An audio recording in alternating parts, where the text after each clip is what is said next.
அதிமுக பொதுச் செயலாளர் எடப்பாடி பழனிசாமி வரும் 11ஆம் தேதி கிருஷ்ணகிரியில 3ஆம் கட்ட தேர்தல் பிரச்சார சுற்றுப்பயணத்தை தொடங்குறாரு. அடுத்த ஆண்டு நடைபெறவுள்ள சட்டமன்ற தேர்தலையொட்டி அதிமுக பொதுச் செயலாளர் எடப்பாடி பழனிசாமி மக்களை காப்போம் தமிழகத்தை மீட்போம் என்ற பிரச்சார பயணத்தை தமிழகம் முழுவதும் மேற்கொண்டு மக்களை சந்திச்சு வராரு.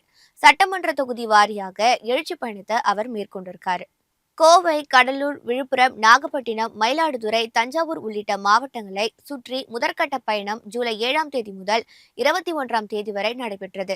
இரண்டாவது கட்ட பயணம் ஜூலை 24ஆம் தேதி தொடங்கி ஆகஸ்ட் 8ஆம் தேதி வரை தென் மாவட்டங்களில் நடைபெற்று வருது. அந்த வகையில 3ஆம் கட்ட பிரச்சாரத்தை அவர் வரும் 11ஆம் தேதி கிருஷ்ணகிரியில தொடங்குறாரு.